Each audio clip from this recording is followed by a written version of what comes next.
It's not very often that I get a request from headquarters to meet up with another preacher, but that's just what happened some years ago. Gardner Taylor was probably one of the greatest of the Afro-American preachers, and he wanted to meet with me for a very important occasion, a game of golf.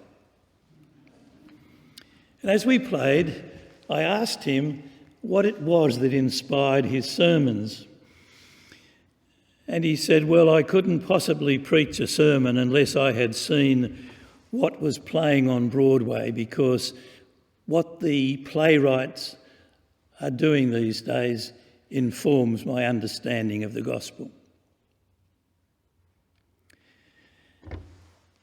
Now, who was unhappy when the elder brother came home? That's right, the fatted calf.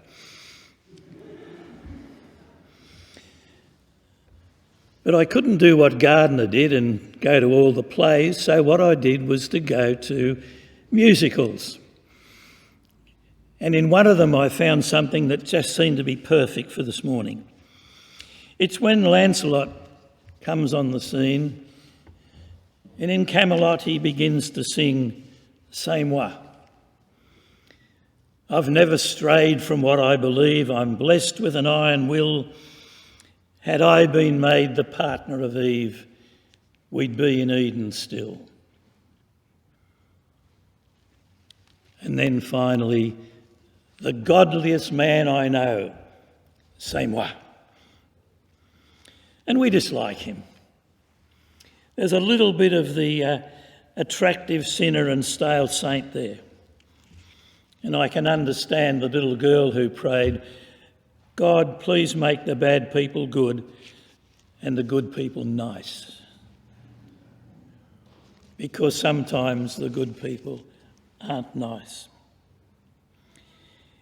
In this, the best known story Jesus told, where does the emphasis fall? And if you think again of the introduction, it is told about the scribes and the Pharisees. And there's the excitement and the drama and the party contrasted with the dull and the humdrum. I've got a feeling that we have a sneaking admiration for the young lad who went out to finish his adventures and have a red-hot go. But the son who stayed at home? Well, he played it safe. He didn't get his hands dirty.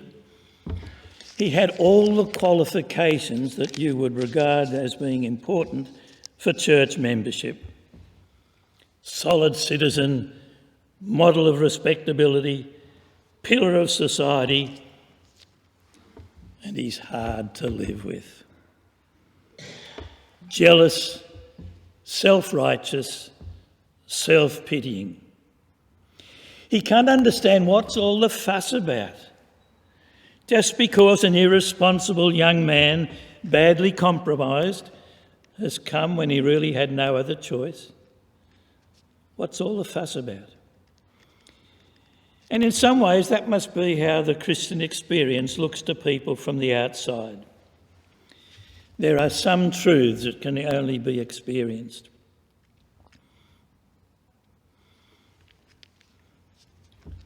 The words of Philip, when Nathanael says after being told that they have found the Christ, how can you prove that?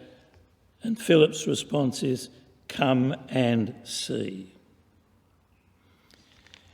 And Jesus said to his disciples, follow me, and in the next 3 years they began to know. The elder brother can't see why his father is so excited and so happy. It's not fair.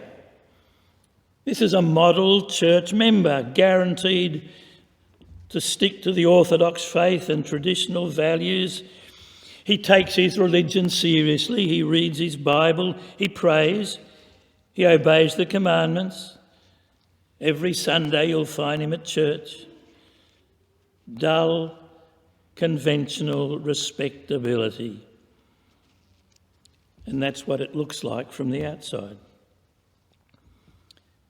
Son, you are always with me, and we share everything. And while the return may look like cheap capitulation, the Father sees it as a homecoming. This is what God's love is like. Even you and I, with our peculiarities, have a place in it. There are those whose faith is tedious and tiresome and monotonous and lacking vitality and freshness.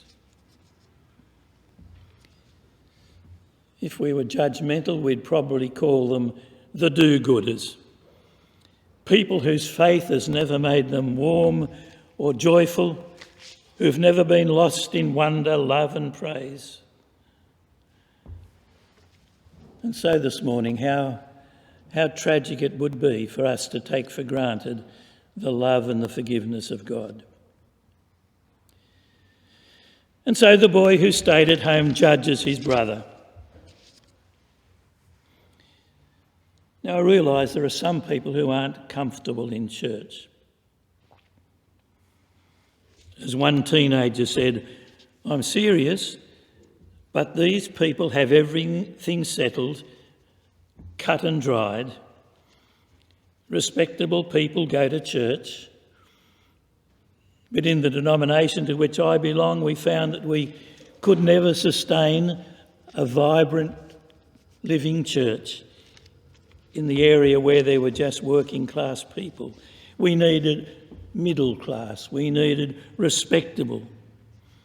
And it's fascinating that when in 1854 City Mission was founded after a meeting with the leaders of the Christian churches, it was decided that we would have mission halls because the people that were attracted to that were not the respectable people who would go to church. I remember a minister saying to me, he was in a suburb where there were two of his denomination, and he said of that second church, I regard it as important as my garbage tin. People that I don't want in my church, I just suggest they go to that other one. Well, let's look at it honestly. How would the world survive without the Christian middle class? And it's interesting that the boy who stayed at home actually dissociates himself from his brother. It's not, thank God my brother is back, but this worthless son of yours has come home. The great theologian Karl Barth exercised a ministry in one of the jails where he was living, and he wrote a number of sermons, all of which began with the same two words, my brothers. And if you cut yourself off from your sisters and brothers, you cannot be close to the Father. On another occasion, Jesus told a story about a religious man and a tax collector who went into the temple to pray. It's described as those who trusted in themselves and despised others. Well, the elder brother was concerned only about the money. The young lad had squandered it. It could have been used much more efficiently, much more economically. Have you heard anyone say at some time or other, we waste so much money on, fill in the gaps, Aborigines, the unemployed, street kids, boat people, the aged, and the sight of his brother, and he must have been a mess, didn't move him to sympathy, but to criticism. John tells the story of the disciples seeing a blind man and saying to Jesus, who sinned, this man or his parents, that he was born blind? And the response of Jesus is, this is not an example for curiosity. This is an example for compassion. And how does the Father respond? He doesn't mention the wasted life. He doesn't mention the money lost. The important thing is, my son is home. Forget about the rags and the ravages of dissipation. He recognises and accepts his son. Well, that's the heart of the gospel. We've all squandered and mismanaged things in our lives, I'm sure. But this is the amazing thing about the gospel. God has not given up on us. And it's not what we've lost, but what we are. Robert Rotella is one of the great golfing psychologists. And when people come to see him, he says to them, I'm not concerned about where you've been.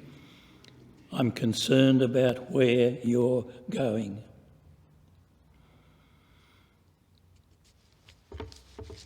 And so the Father says, this is your brother. If the Father accepts him, then who are we to reject? He drew a circle to shut me out. Heretic, rebel, a thing to flout. But love and I had the wit to win. We drew a circle and shut him in. William H. Taft was the governor of the Philippines at one stage, and he spoke about his Filipino brothers. And it led to a song being written, he may be the brother of William H. Taft, but he's not a brother of mine.